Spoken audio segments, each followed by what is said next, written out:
Tru. Estás escuchando Entre Grillos, análisis de noticias para entender mejor nuestra realidad. Yo soy Juan José Parcero. Comenzamos. Capítulo número 96. Bienvenidas y bienvenidos a otra edición más de Entre Grillos. Esta semana tenemos mucho de qué hablar. Vamos a hablar sobre la carta del Mayo Zambada al gobierno de Claudia Sheinbaum. También vamos a hablar sobre los vínculos, los presuntos vínculos o los vínculos evidentes de los abogados de Morena, perdón, de los abogados del Mayo con Morena. Vamos a hablar también sobre las irregularidades en el gasto durante el penúltimo año del gobierno de López Obrador, esto de acuerdo con cifras oficiales, cifras de la Auditoría Superior de la Federación. Y pues ya son 3 años de la invasión rusa a Ucrania. Vamos a ver cómo está la situación y hasta ahora, pues qué cifras deja este lamentable conflicto. Y finalmente vamos a rematar con algunas notitas cortas también. Este formato va a ser el formato de ahora en adelante. Vamos a buscar enfocarnos en los temas más relevantes de la conversación pública, de la agenda pública, de lo que está ocurriendo en este país, pero sin dejar de lado al final también mencionar rápidamente las demás noticias relevantes y también pues algunas noticias que valga la pena resaltar, ¿no? Por ejemplo, esta semana traemos este desastroso video de Trump en Gaza, de la Gaza que se imagina Donald Trump. Aquí se los voy a poner al final del episodio. Pero bueno, gracias por ver, ya saben, gracias por ver este canal, este video, gracias por ver Entre Grillos. Y ya saben, sus likes y sus comentarios ayudan muchísimo. Así que si a lo largo del episodio me ayudas comentando de algún tema que te interese, de algún tema que te indigna, en lo que estás de acuerdo o no estás de acuerdo conmigo, o alguna pregunta o comentario que tengas, adelante, muchísimas gracias. Y si les gusta el contenido, compartan y suscríbanse.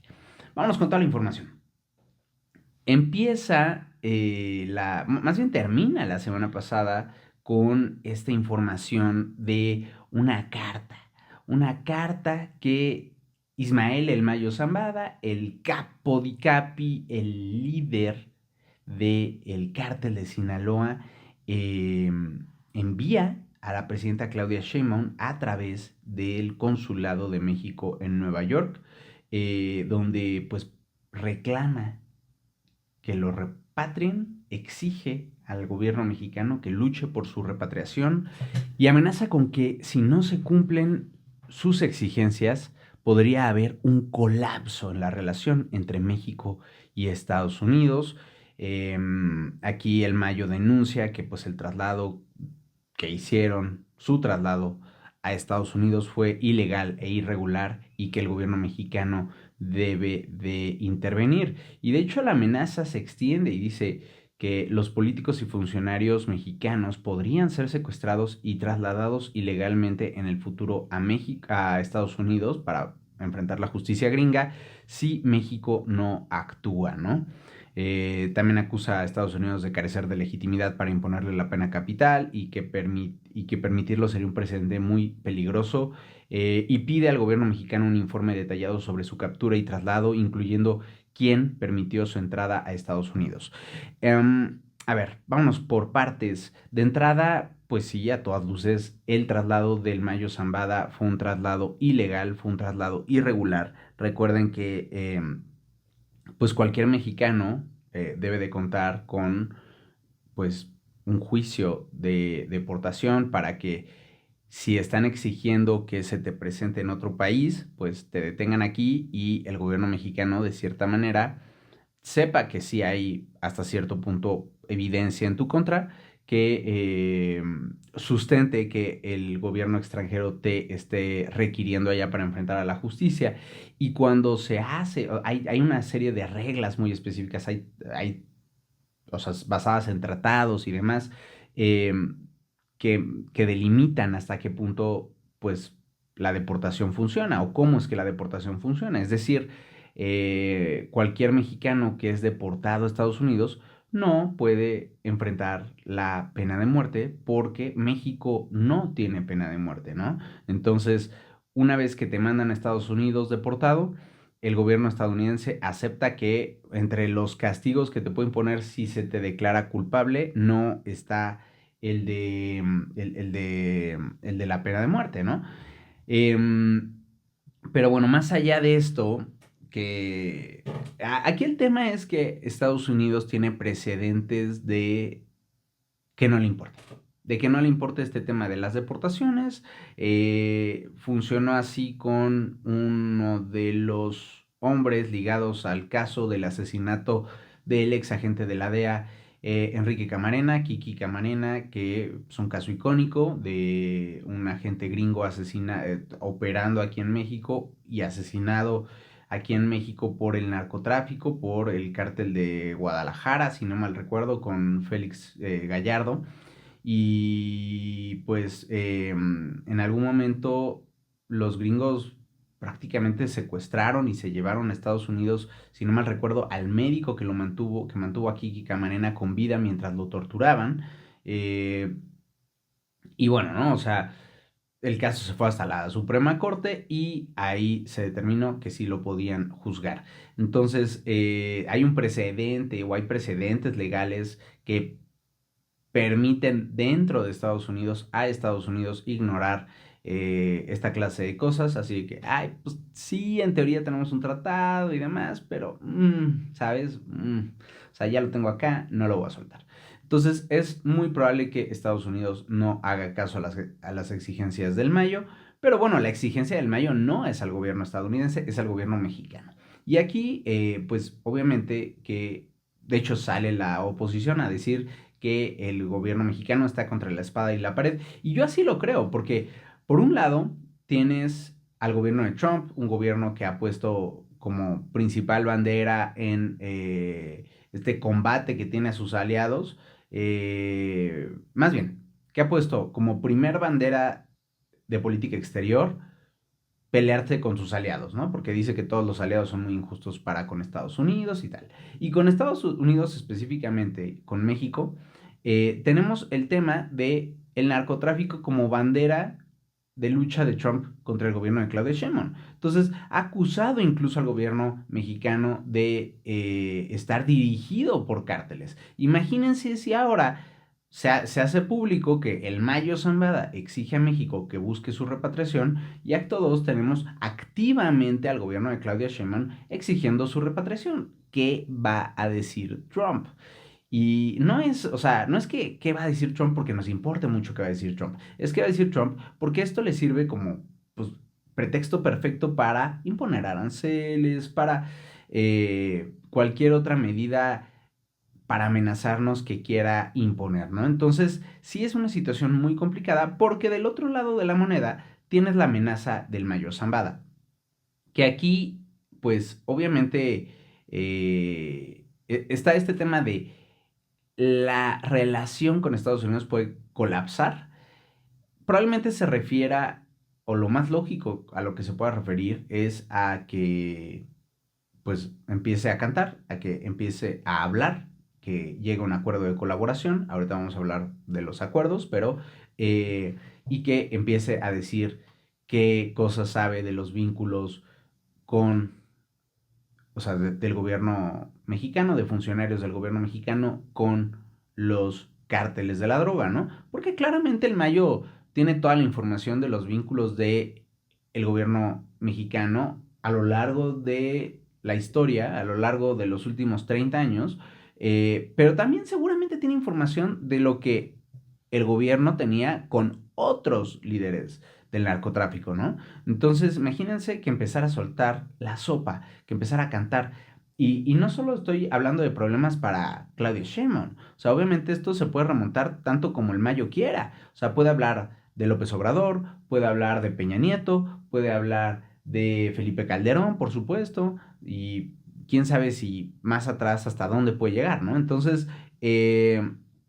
pues una situación preocupante para lo que conlleva la imagen, más allá, o sea, porque si solo dijeras, ah, bueno, va a culpar a Felipe Calderón, pues a Claudia Sheinbaum no le importaría, pero ¿hasta qué punto puede el Mayo embarrar la imagen en sí del gobierno y por supuesto que a funcionarios actuales, ¿no? Y aquí no solo pensemos en el gobierno federal. O sea, no es que necesariamente Claudia Sheinbaum esté preocupada por ella. Tal vez sí, tal vez no.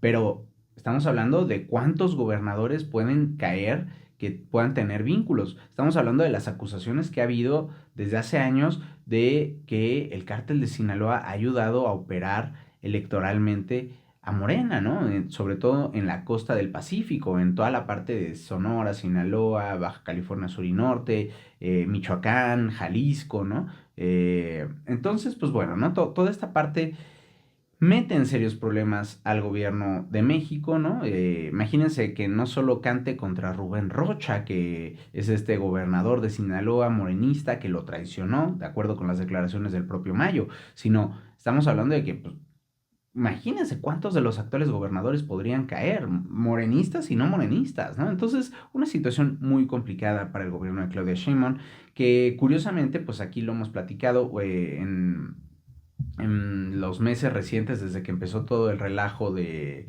la guerra en Sinaloa, precisamente desde que se llevaron al Mayo Zambada a Estados Unidos. Algunos presumen que con la ayuda, la cooperación del gobierno estadounidense, y que comienza esta despiadada guerra entre los chapitos, que fueron los que traicionaron al Mayo, y la Mayiza, ¿no? Entonces, empieza esta guerra, y ¿qué vemos? Que obviamente en un intento por pacificar al país, pero también ante la presión creciente del gobierno de Donald Trump, el gobierno mexicano empieza a realizar un montón de decomisos de droga, a cerrar estos narcolaboratorios con sustancias para fabricar fentanilo, pero que aquí en México no se fabrica fentanilo de acuerdo con la versión oficial, pero de todos modos se cerraban estos narcolaboratorios, se decomisaban los precursores químicos, se decomisaba la droga, y no solo eso, sino empiezan a caer altos mandos de el cártel de Sinaloa, y empezamos a ver cómo tanto la Malliza como los Chapitos empiezan a perder a sus altos mandos, ¿no? A operadores financieros importantes, la gente que le mueve el dinero, la gente que le mueve las armas, los líderes de los sicarios, ¿no? Entonces, estos jefes de seguridad. Entonces, empieza a haber toda una reacción brutal del gobierno mexicano para intentar apaciguar a Estados Unidos, ¿no? Entonces, pues yo sí creo que el gobierno de Claudia Sheinbaum está en una situación muy complicada. Primero que nada, porque legalmente, pues tendría que, pues sí, quejarse por el secuestro del Mayo Zambada, y que se le esté en Estados Unidos se esté ignorando que no hubo un debido proceso para deportarlo. Pero más allá de eso, pues, o sea, sí legalmente lo tiene que hacer una defensa, pero al mismo tiempo, pues si la hace Estados Unidos, no quiero contarles cómo los va a traer. Y si no la hace, lo que puede realizar el Mayo Zambada. En cuanto a hablar, y fíjense que hasta yo llegué a pensar, leyendo la carta, como que es un poco ambiguo, porque dice esta parte que ya les comentaba de que políticos y funcionarios mexicanos podrían ser secuestrados y trasladados ilegalmente a Estados Unidos en un futuro. Yo pensaba, bueno, pues igual y, o sea, alguien decide, el gobierno gringo o alguien decide secuestrar, digamos, a Rubén Rocha para llevarlo a Estados Unidos a que enfrente la justicia.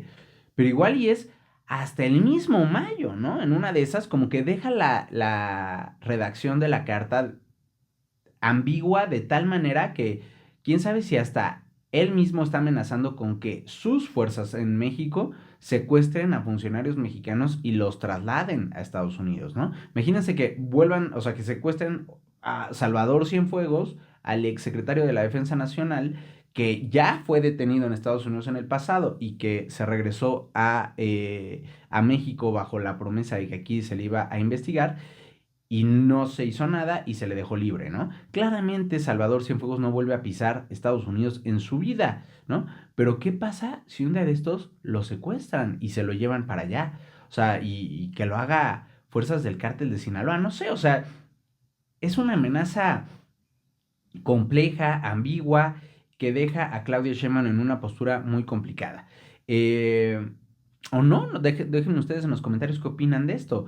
Por cierto, la misma presidenta ya Varias veces habló de este tema en la mañanera, confirmó primero la veracidad de la carta, dijo que sí, les había llegado a Nueva York, que iban a revisar la petición. En cuanto dijo esto, pues empezaron las críticas y entonces al día siguiente salió y dijo, pero no vamos a caer en chantajes, no vamos a caer en amenazas, nosotros vamos a cumplir con nuestra responsabilidad conforme a lo que establece la Constitución y la ley. Y pues incluso tuvo a Alejandro Gertz Manero mintiendo, digo, informando en la mañanera, el fiscal general de la República sobre la investigación, de cómo ocurrió la detención, que siguen sin tener idea, el traslado de Zambada a Estados Unidos, en fin, ¿no? Todo esto pues lo han ido ahí trabajando en la mañanera, la presidenta Claudia Sheinbaum y su equipo. Pues ni caemos en chantajes ni caemos en amenazas.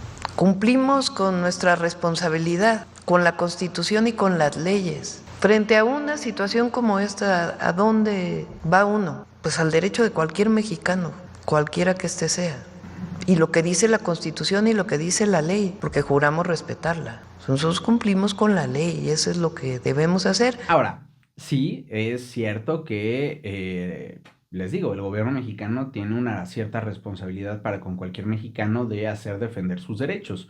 Pero, pero sale Adrián Levarón, sale este activista que, recordarán ustedes, su familia fue víctima de una masacre, ¿no? Y al que el gobierno mexicano, pues, no le ha cumplido realmente, ¿no?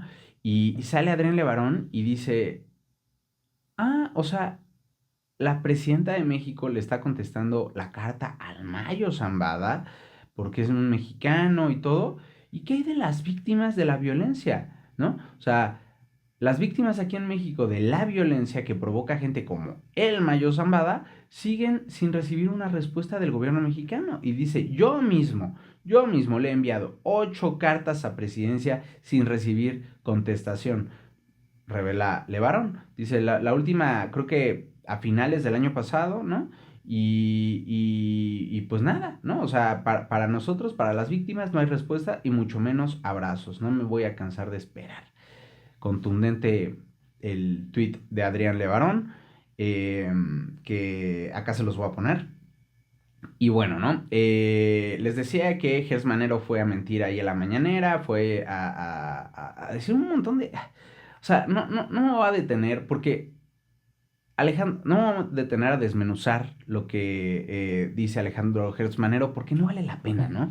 Pero es increíble este señor, lo incompetente que ha sido a lo largo de toda su gestión, porque recuerden que él está desde el sexenio pasado con López Obrador, y que salga y mienta descaradamente, lo ha hecho con el caso Odebrecht, con el caso de Emilio Lozoya, miente en cuanto a cómo se han llevado a cabo los procesos mal hechos desde la fiscalía, miente al decir que ha culpado a los jueces, ha culpado a medio mundo de su incompetencia y al final del día, pues la única culpa ha sido la de su equipo de trabajo que pues no ha armado bien carpetas de investigación y eso ha permitido una y otra vez que las cosas no vayan bien para la Fiscalía General de la República. Y ahora sale y dice que México solicitó la extradición del Mayo desde julio de 2024, pero la administración de Biden nunca respondió, ¿no? Y aquí esto es importante, ojo, esto ocurrió, recuerden, en septiembre,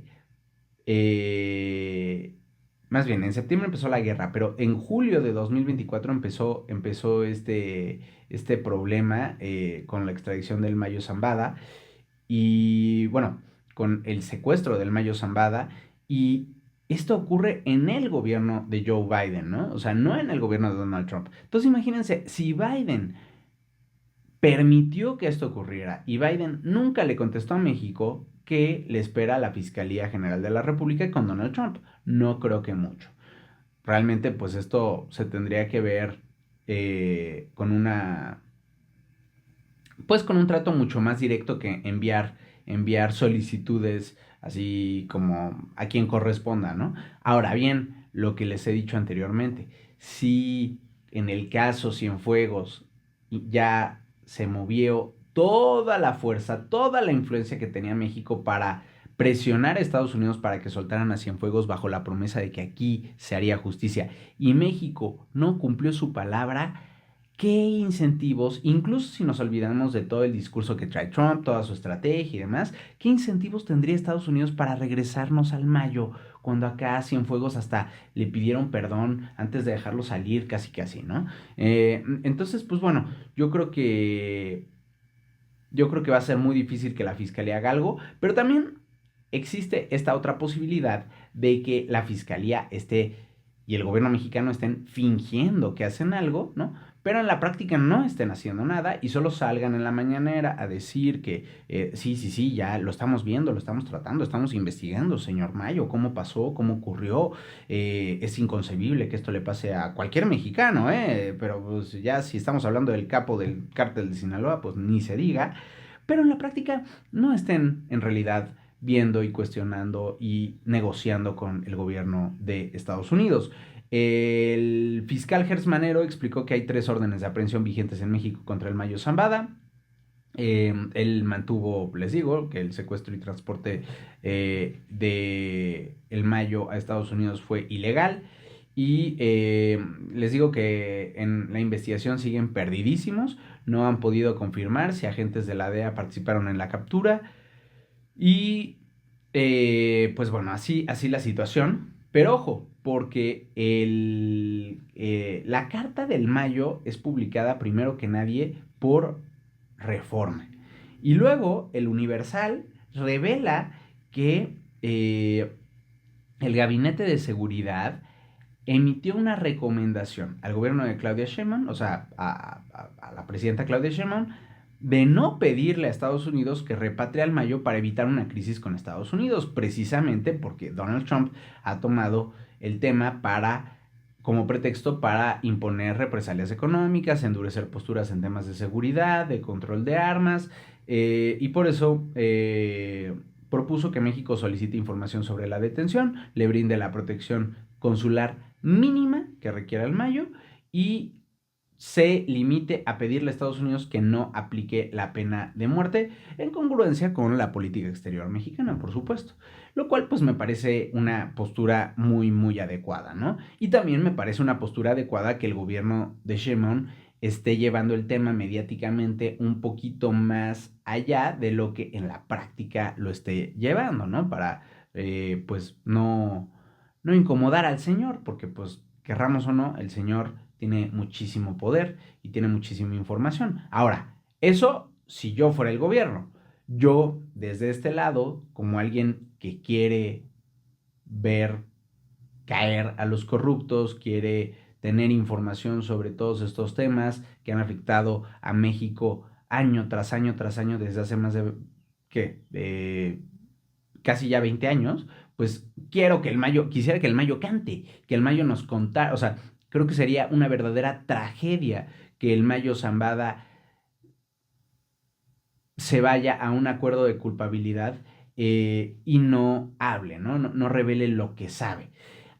Ahora, ¿qué onda con esto de los acuerdos? Les decía, primero que nada sale uno de los abogados del Mayo Zambada, Frank Pérez, y confirma que el Mayo está buscando un acuerdo, ¿no? Está dispuesto a declararse culpable de uno de los casi 20 cargos en su contra, siempre que no implique la pena de muerte. En septiembre de 2024, apenitas después de que lo detuvieron, se declaró inocente el Mayo Zambada de 17 delitos graves, incluyendo tráfico de drogas, lavado de dinero y posesión de armas. Pero luego sale otro abogado del Mayo, Juan Manuel Delgado, y niega un acuerdo, pero niega un acuerdo de colaboración. No hay posibilidad de que colabore con ellos, dice. Es decir, no hay posibilidad de que el Mayo cante para ver reducida su sentencia, ¿no? Y también sale a decir que no tiene cáncer y demás. Entonces, pues bueno, sabemos que el Mayo no va a colaborar, pero tal vez sí llega a un acuerdo de culpabilidad, ¿no? Un acuerdo donde reconozca su culpabilidad de algunos de los delitos a cambio de que no le impongan la pena de muerte.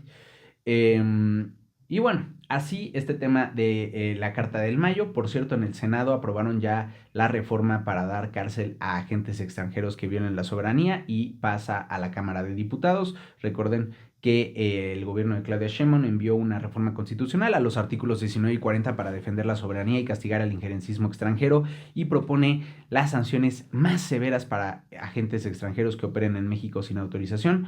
Busca criminalizar estas intervenciones extranjeras luego de que Estados Unidos y también Canadá designaron a los cárteles mexicanos como organizaciones terroristas, y luego de que desde el lado de Estados Unidos algunos de los funcionarios de Donald Trump han jugado con la idea de realizar actos unilaterales, ¿no? Para combatir a los cárteles. Pero ahí no para el tema del Mayo Zambada, porque la misma Carta del Mayo son 33 páginas que revelan un detalle muy importante: el nombre de sus abogados. Mencionan de entrada a un cuate llamado Juan Pablo Penilla, uno de los abogados que tiene, y resulta que sale a la luz que tiene vínculos con integrantes de Morena. El panista Jorge Triana compartió algunas imágenes que, a ver aquí, las que... Hay un montón de fotos de Penilla con integrantes de Morena. Aquí les voy a poner algunas de las que encontré. Pero bueno, comparte imágenes de Penilla como invitado de honor en un evento de AMLO el 17 de febrero de 2020 en el 10º Consejo Nacional de la CATEM. También mostró fotos de Penilla junto a Claudia Sheinbaum durante la campaña presidencial. Salió información de que el gobernador de Tamaulipas, Américo Villarreal, lo nombró asesor honorífico en enero de 2023. El ex subsecretario de Turismo con AMLO, Simón Levy, señaló que Morena intentó borrar sus vínculos con el abogado porque anularon su nombramiento un año después, en enero de 2024. Y bueno, empezó a salir un montón de información, que si en noviembre de 2024, o sea, hace apenas nada, el Senado le entregó el premio Patria en un evento encabezado por el senador morenista Juan Carlos Loera. En julio de 2023, la Cámara de Diputados le otorgó el reconocimiento de Embajador Internacional de la Paz al abogado del Mayo, imagínense. En ese entonces no sabemos si ya era abogado del Mayo, pero es de estos abogados que pues abiertamente defienden a narcotraficantes, ¿no? Y es el embajador internacional de la paz por la Cámara de Diputados, que por cierto, por este nombramiento, Morena se intentó deslindar, y el diputado Sergio Gutiérrez Luna salió a culpar al PAN, porque dijo que la exdiputada Teresa Castel fue quien propuso el reconocimiento, y Castel también se lavó las manos y señaló que el morenista Ignacio Mier fue el que autorizó la premiación. Y para que vean que no solo Morena y el PAN están embarrados, digo Morena en este caso más que el resto, pero sale que Penilla, el abogado, tiene nexos también con gente de MC, de Movimiento Ciudadano, porque incluso fue a la boda de la hermana del diputado Mike Flores. Entonces, una situación, o sea, un embarre brutal, ¿no? Y una relación con el narcotráfico espeluznante. Pero no solo salen vínculos con Penilla. Luego Triana, el panista, sale a denunciar que Sergio Arturo Ramírez Muñoz, socio de Penilla, es militante activo de Morena y director general del despacho que asesora al Mayo Zambada. Nosotros no tenemos ningún temor, no tenemos ninguna incertidumbre de manifestar que somos abogados del crimen organizado en el país. ¿Defendemos narcotraficantes? Sí. ¿Defendemos crimen organizado? Sí. No defendemos secuestradores, no defendemos extorsionadores. El día de hoy estamos focalizados a la visión de lo que el presidente ha venido planteando, de lo que debe de ser un nuevo sistema de justicia. Ramírez Muñoz está afiliado a Morena, no desde ahorita, desde 2018, y ha sido, y chequen esto, asesor en temas de justicia transnacional para la 4T. En 2019, la entonces secretaria de Gobernación, Olga Sánchez Cordero, publicó un tuit informando que se había reunido con este sujeto, con Ramírez Muñoz, para discutir estrategias de justicia. Y pues también apareció este señor en eventos de campaña con Ricardo Monreal cuando estaba acompañando a su hija, Katy Monreal, que quería convertirse en alcaldesa en la Cuauhtémoc, por Morena, por supuesto.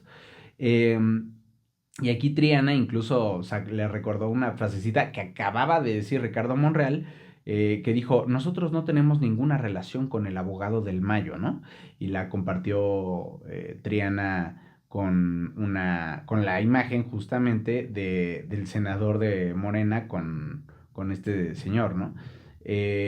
Entonces, pues bueno, preocupante, pero tampoco creo que a estas alturas del partido le sorprenda a muchos estos vínculos, esta relación cercana que tienen la gente que protege, que representa a los grandes capos del narcotráfico con los grandes políticos del país, ¿no?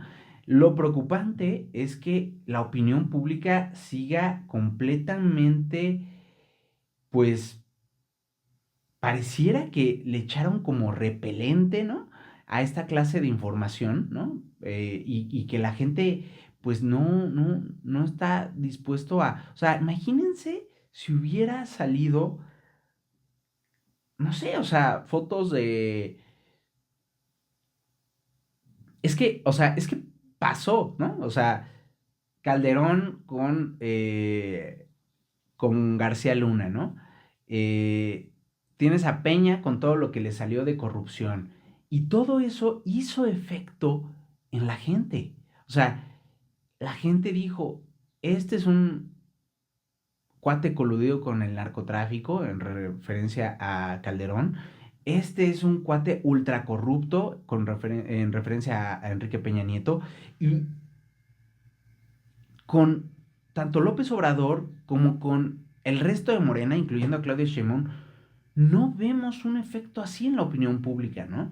Es como, yo no sé ustedes, yo sencillamente no entiendo si tiene un manto protector que no se desgasta. No sé si este manto protector se ha ido desgastando poco a poco y eventualmente vamos a ver un impacto en la opinión pública con esta clase de cosas, pero me parece increíble que salgan esta clase de cosas y la gente siga defendiendo a capa y espada a los políticos morenistas. Ya no estamos hablando de López Obrador, estamos hablando de Monreal, estamos hablando de Sheinbaum, estamos hablando de ya diputados y senadores de mucho menor poder, pero que pues, siguen, al parecer, protegidos por traer la playera puesta de Morena.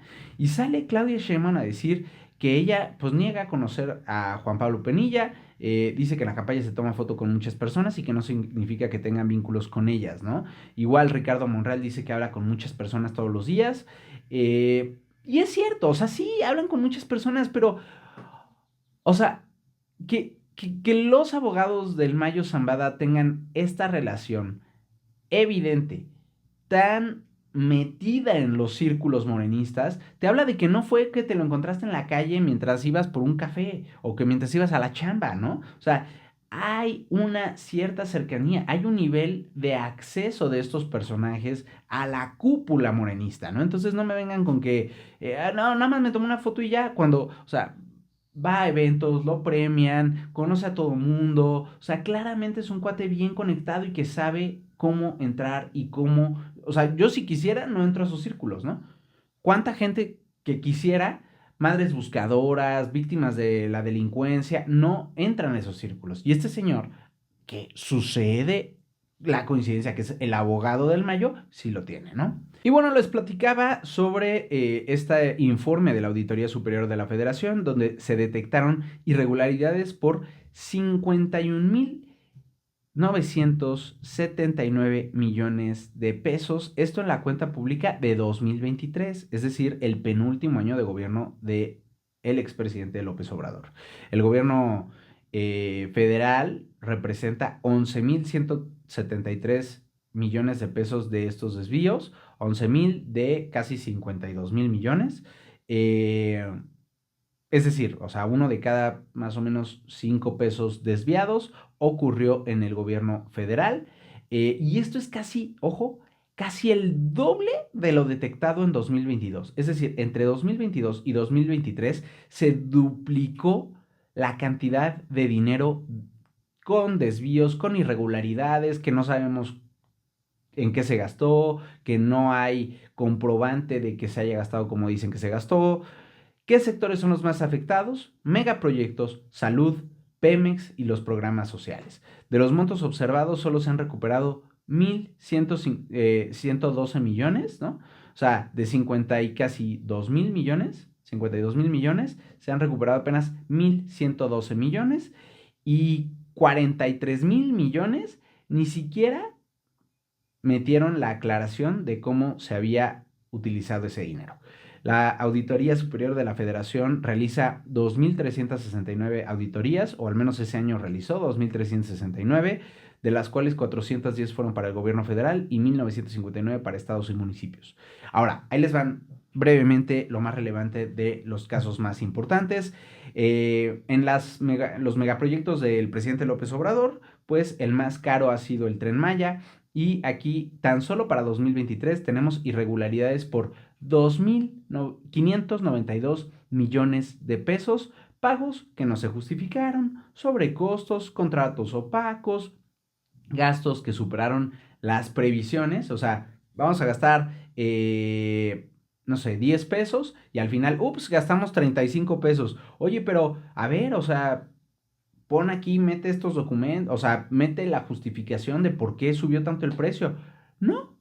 O sea, a uno si va a hacer un trámite te piden pues que lleves hasta casi que foto del día que naciste, ¿no? Te piden una serie de trámites a veces bastante ridículos, trámites innecesarios. Yo acabo de hacer un trámite, fue una auténtica pesadilla, fueron 3 meses del trámite, o sea, tuve que hacer como otros 5 trámites para poder hacer ese trámite, una auténtica pesadilla. Y estos cuates, pues de la nada, se les duplican, triplican los gastos y ni siquiera tienen que meter un documento que justifique y que explique por qué se les subió el precio. Increíble. Luego, el tema de Birmex, esta empresa que está encargada de la compra de medicamentos y de vacunas.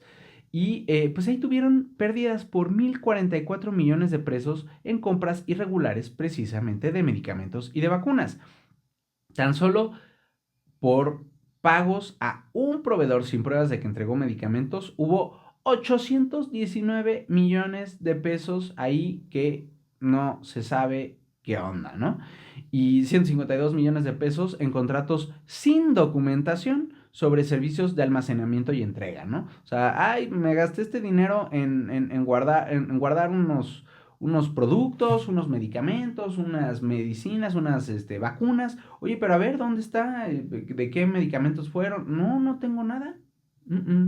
Solamente así le pagué la lana a mi compadre, digo, al proveedor, ¿no? Entonces, una serie de cosas increíbles. En el IMSS, chequen esto. ¿Cuántas veces ustedes han ido al IMSS por medicamentos, para recibir atención, y el trato es deficiente, es lento, no hay medicamentos, no hay personal?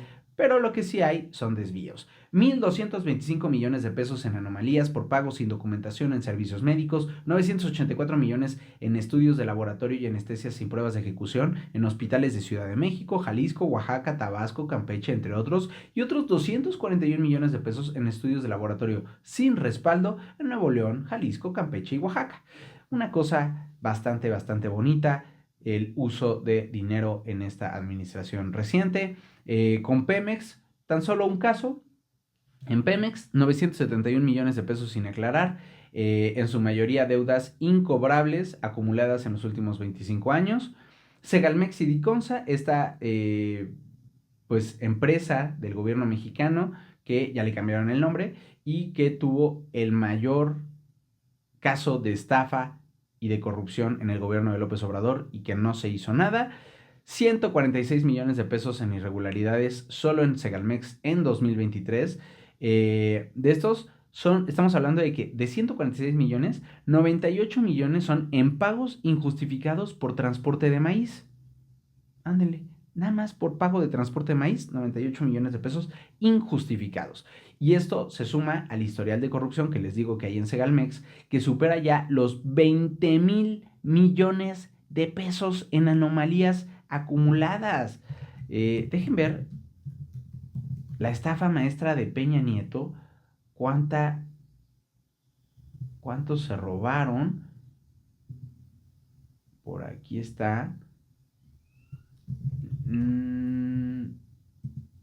Aquí está, 7,600 millones de pesos la estafa maestra de Peña Nieto, que por cierto, el fiscal Gertz Manero fracasó rotundamente en llevar ante la justicia a la única persona que enfrentó la justicia de los altos mandos, que fue Rosario Robles, y hoy en día está libre. Entonces, el gobierno de AMLO no castigó la corrupción del pasado, el gobierno de AMLO no castigó la corrupción del presente, pero no solo eso, empeoró la corrupción, ¿no? En Segalmex, 20,000 millones contra los 7,000 y cacho millones que se robaron en la estafa maestra. Brutal. A este paso va a triplicar la estafa maestra, tan solo Segalmex, tan solo las irregularidades y desvíos de dinero en Segalmex.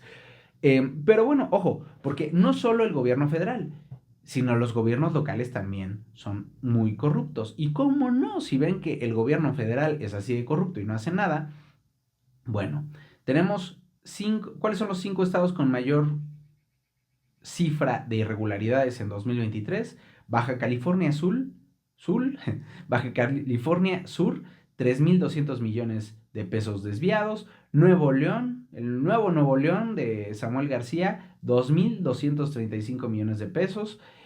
Morelos de Cuauhtémoc Blanco, 1,921 millones de pesos sin aclarar.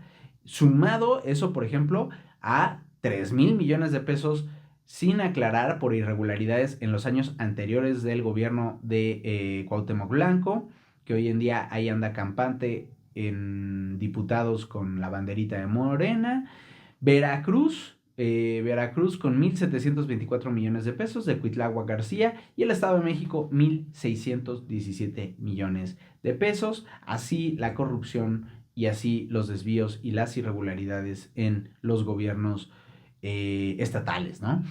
Otros casos rápidamente: el Instituto Nacional de Migración, 11 millones de pesos en anomalías en servicios de vigilancia, transporte y alimentación de migrantes. Y este que les voy a decir es el que se ganó buena parte de los focos en, pues obviamente, los medios de comunicación afines al gobierno. El INAI tuvo 8.3 millones de pesos sin comprobar en gastos operativos y viajes no autorizados, ¿no? Que está bien que se le haga rendir cuentas al INAI por 8 millones de pesos, pero ¿cuándo vamos a ver algo contra el gobierno de Cuauhtémoc Blanco por 1,921 millones de pesos? Segalmex por 20,000 millones, Pemex por 900 millones, el IMSS por 1,200 millones, Birmex por 1,044 millones, el Tren Maya por 2,592 millones. Y esto estamos hablando solo de un año, ¿no? Entonces, bueno, o sea, una situación lamentable. 52,000 millones de pesos irregularmente gastados en 2023.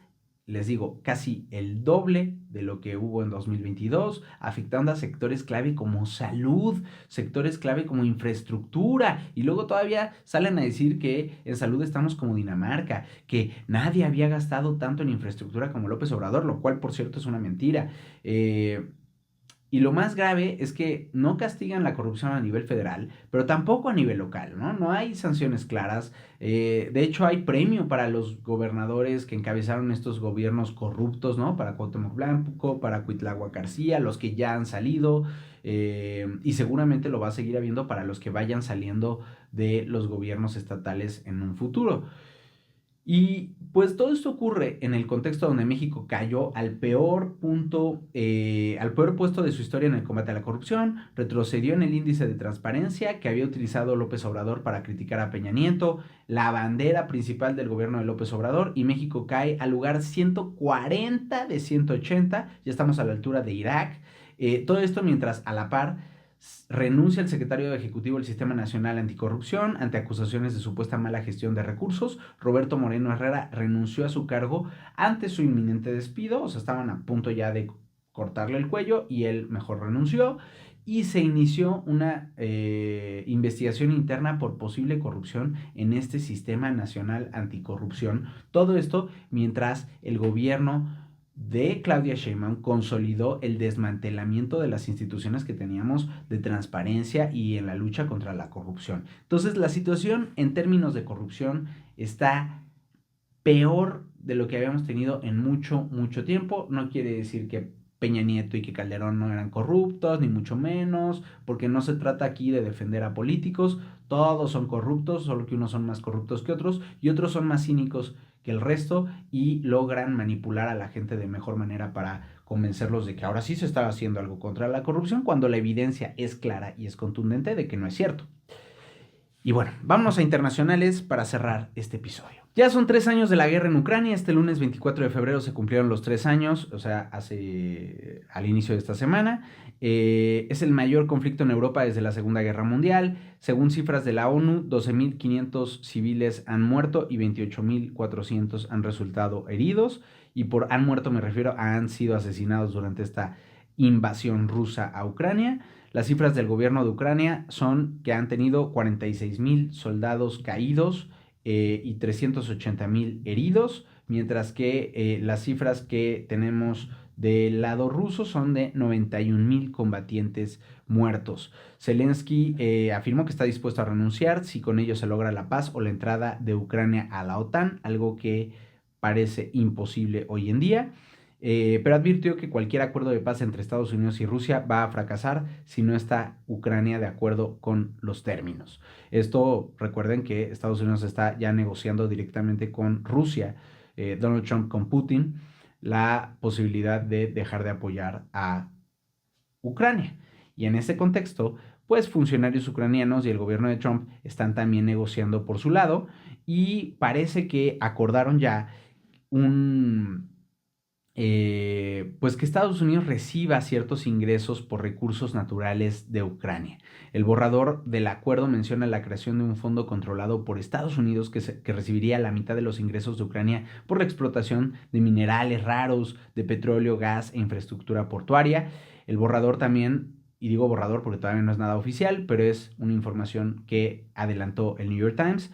Este borrador incluye una vaga referencia de un apoyo de Estados Unidos para que Ucrania obtenga garantías de seguridad, algo que Kyiv exige, pero ojo porque Trump ha rechazado públicamente que vaya a dar garantías de seguridad adicionales a Ucrania y dijo que Europa debe hacerse cargo de esto, ¿no? Ucrania posee más de 100 depósitos importantes de minerales críticos y tiene 20 de 50 minerales críticos como los identifica el gobierno de Estados Unidos para temas de defensa y de economía, ¿no? Entonces ahí hay un incentivo importante para Estados Unidos, pero pues es una capitulación, una renuncia del gobierno de Estados Unidos a ayudar a sus aliados por meros valores, ¿no? O sea, porque a ver, Estados Unidos, nadie aquí dice que es un santo, que, ay, qué bárbaro, ¿no? Estados Unidos antes de Trump solamente se guiaba por sus valores y por ayudar a los demás y por la democracia. Claro que no. Y ahí están las pruebas de Irak, ¿no? O sea, las invasiones que ha realizado y cómo ha explotado los recursos naturales de los países donde invade. Eh, pero ahorita sí ya estamos hablando de con alguien que pues había sido un aliado, ¿no? Y que representa un papel Ucrania muy importante en la relación entre Estados Unidos y Europa, que Europa es el principal aliado de Estados Unidos. No estamos hablando de un país árabe al que los estadounidenses pues no le importe, ¿no? Si estamos hablando de un país europeo y el hecho de que Estados Unidos con Trump deje atrás su ayuda a Ucrania, pues tiene un simbolismo muy, muy importante. También, pues en este contexto fue a visitar a la Casa Blanca el presidente francés, el presidente de Francia, Emmanuel Macron, para hablar de la guerra en Ucrania. Y aquí, pues Trump aseguró que Putin aceptará el despliegue de tropas de paz cuando termine la guerra, cosa que a mí me parece muy, muy difícil, y afirmó que Zelensky va a viajar pronto a Washington para firmar el acuerdo sobre minerales y tierras, pero Zelensky ha negado que vaya a ir a firmar esto, entonces vamos a ver cómo termina esta situación. Macron también salió a decir que la paz no debe de significar la rendición de Ucrania, y recordó que Rusia es el agresor, a diferencia de Trump, que ha evitado mencionar esto, ¿no? Que el que empezó la guerra, incluso ha acusado a Ucrania de empezar la guerra o de ser el responsable de no parar la guerra, cuando quien empezó la guerra fue Rusia, ¿no? Y aquí nos podemos ir a un debate de, no, sí, pero es que Europa se ha ido expandiendo a la zona de interés de Rusia y entonces Rusia se sintió amenazado. Ok, sí, pero quien invadió primero Crimea y quien invadió luego ya de manera total Ucrania ha sido el gobierno ruso, ¿no? También, pues cabe resaltar este momento muy tenso que hubo entre Trump y Macron, donde Trump dijo que Estados Unidos ha dado la mayor parte de la ayuda a Ucrania y Macron lo agarra del bracito y le dice, a ver, no es cierto, no es cierto. Europa ha financiado 60% de la ayuda a Ucrania sin esperar un reembolso, a diferencia de ustedes, ¿no? Buitres, que están ya negociando un acuerdo por los minerales ucranianos, ¿no? Obviamente no le dijo esta parte de los buitres, pero pues en clara referencia a eso. Por cierto, el canciller de Rusia, Sergei Lavrov, dijo que Rusia solo detendrá operaciones militares si hay un acuerdo que beneficie al Kremlin. Hubo toda una reunión en Kiev para respaldar a Zelensky, una ceremonia por el aniversario de la invasión a la que fue Justin Trudeau de Canadá, Ursula von der Leyen de la Unión Europea, Pedro Sánchez de España, ¿no? Mientras que Putin habló con Xi Jinping para reafirmar su alianza estratégica en la región, que pues ahí China ha sido bastante inteligente en cómo se mueve, aliándose con Rusia, pero no tanto, ¿no? No ha terminado por convertirse en un aliado ya total, ¿no? Como lo vemos entre Estados Unidos y Europa en el marco de la OTAN. Y bueno, mientras todo esto pasaba, la Asamblea General de la ONU aprobó una resolución contra la invasión rusa. Eh, en la que la resolución fue presentada por Ucrania y respaldada por Europa y exige la retirada inmediata de las tropas rusas. Ya saben, estas resoluciones como más simbólicas que otra cosa porque no tienen manera de obligar a Rusia a hacerlo, pero lo curioso es que Estados Unidos se opuso a esta resolución y promovió una resolución por su propia parte en la que pidió el fin del conflicto, pero sin condenar la invasión rusa ni mencionar la soberanía de Ucrania, ¿no? Entonces, en clara línea con lo que es ahora el discurso con Donald Trump. Y todo esto nos lleva a entender un poquito de, pues, qué ocurrió en Alemania esta semana, que hubo elecciones y donde la Alianza Cristiano-Demócrata ganó las elecciones con 28.4%. Es el partido de Angela Merkel, ¿no? Bueno, es una alianza entre dos partidos, pero el partido Cristiano-Demócrata es el que era el de Angela Merkel y ahora su líder, Friedrich Merz, será a todas luces el nuevo canciller si logra acordar una alianza. Ahora, esta elección se llevó los focos porque el partido de ultraderecha Alternativa para Alemania, AfD, encabezada por Alice Weidel, quedó como segunda fuerza con 20.9% de los votos. Los conservadores vuelven al poder luego de 3 años de que estuvieron los liberales al frente del país, pero pues aquí lo curioso es que ocurre justo en el contexto donde Trump está amenazando con abandonar su alianza con Europa.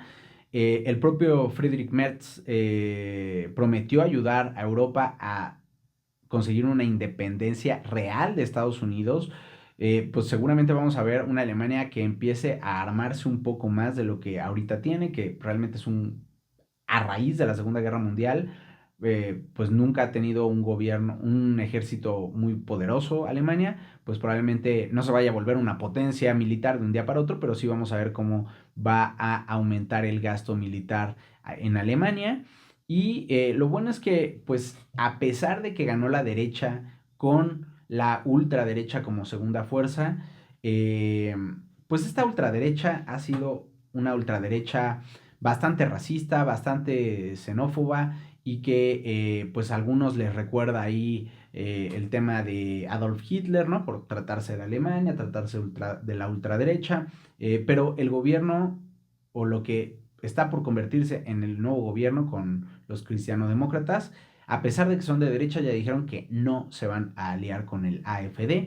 Pero aquí lo interesante es que si no se alían con el Partido de Alternativa por Alemania, pues van a tener que hacer alianza o con la izquierda o con otros grupos ahí de centro. Los verdes, por ejemplo, también, que son de izquierda allá. Pero si la alianza se llega a romper, recuerden que Alemania es un sistema parlamentario, ¿no? O sea, no es presidencial, no es que tengan elecciones fijas cada cierto tiempo. Si deja de haber eh, una alianza que garantice, una coalición que garantice una mayoría en el Parlamento, se tiene que llamar a elecciones, y si fracasa la derecha, ¿no? El centro derecha, en formar un gobierno, pues ahí podríamos ver que ante un escenario así y nuevas elecciones, AfD podría ganar aún más terreno del que ya tiene. Entonces, ojo ahí. Y bueno, antes de irnos, el video de Trump, que aquí se los voy a poner, el video de Trump de Gaza, lo sube en su red Truth Social, ahí lo están viendo, mostrando pues el genocidio que provocó las armas de Estados Unidos. Y luego vean, este es como el sueño guajiro de Donald Trump de la reconstrucción de Gaza. Ahí vemos a Elon Musk tragando, luego vemos a esas bailarinas barbudas, y empezamos a ver detalles de el egocentrismo de Trump. Trump ahí bailando con una chava, Elon Musk aventándole dinero a los niños, Elon Musk tragando, Teslas, una estatua gigante de Donald Trump, Elon Musk con dinero volando, Trump y Benjamin Netanyahu en la alberquita. O sea, ¿qué es esto? ¿Qué es esto? Yo, de verdad, me parece increíble. Me parece increíble. O sea, lo chistoso es que, o sea, pues sí, el video tuvo relativa mala recepción, incluso entre los seguidores de Trump. Veías ahí comentarios de que, ¿qué es esto, Dios? O sea, apoyo a Trump, pero esto está espantoso, no sé qué. O sea, ya te habla de un video generado con inteligencia artificial sobre los sueños guajiros de un cuate que es un narcisista, que todo se ve a él como todo, o sea, Trump, la estatua gigante de Trump en oro, las estatuillas que puedes comprar en la tienda de souvenirs, el niño con el globo de la cara de Trump dorada, luego él con Netanyahu, dos asquerosas personas, luego Elon Musk ahí entre tragando, y luego con los Teslas, y luego aventando dinero a los niños, luego niños como palestinos, ¿no?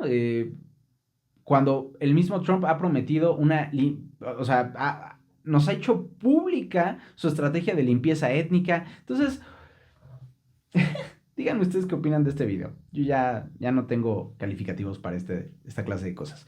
Y ya para cerrar, en otras notas, el gobierno pactó con empresarios topar el precio del litro de gasolina regular en 24 pesos por los siguientes 6 meses, según un borrador. Todavía no es oficial.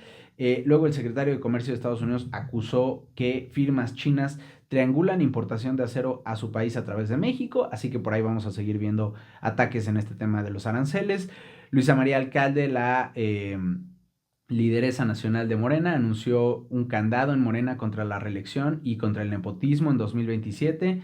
Van a iniciar en Durango y Veracruz, así que pues vamos a ver si permiten que pues el nepotismo siga fluyendo en estados como Guerrero, con Félix Salgado Macedonio, como Zacatecas, con los Monreal, pero de mientras para 2027 en adelante, ahí sí ya no se va a poder. Y pues autoridades capturaron a Gerardo Valencia, conocido como La Silla, uno de los principales extorsionadores de limoneros y aguacateros en Michoacán, una buena noticia para los productores de la región. Y finalmente, el gobierno para terminar, el gobierno de Milei en Argentina decretó que la gente con discapacidad sea clasificada como idiota, imbécil y débil mental. Se publicó esto en el Boletín Oficial de la República de Argentina en una clara violación a cualquier acuerdo internacional contra la discriminación, y demostrando una vez más que o sea, yo no sé por qué los líderes de ultraderecha parece que no tienen un tantito de sentido moral, ¿no? De valores. En fin, así llegamos al final de este episodio. El emoji de la semana puede ser la banderita de Ucrania, si quieren. Yo siempre pensando en emojis internacionales, perdón, intentaré pensar en uno que sea más genérico. O una carta y un señor bigotón con este tema del mayo, puede ser. Gracias por ver este espacio. Ya saben que el objetivo es generar un espacio de crítica independiente de cualquier influencia o poder político o económico en un contexto donde creo que es más necesario que nunca, y esto solo existe y solo seguirá creciendo gracias a su apoyo, gracias a que nos ven, dan like, comentan y comparten. No olviden suscribirse al canal. Muchísimas gracias a los que apoyan a Entre Grillos en Patreon y a los que forman parte de la comunidad en Telegram. Y ya saben, si quieren unirse, los links están en la descripción de este episodio. Gracias a Arturo Monedero, Sergio Estrada, Homero de la Fuente, Eduardo Farfán, Mónica Otero, José Corral, Daniel Santana, Juan Diego Razo, Leonel Quiñones, Ana Martínez, María Medina, Jaciel Lara, Arturo Flores, Ivana Cortés, Ailín Mendoza, Mariana Martínez, Isabela Ripoll, David Ladrón de Guevara, Jackie Quiñones y Jorge Vargas por su apoyo con un café al mes. Y pues dejen sus preguntas y comentarios y nos vemos la próxima semana.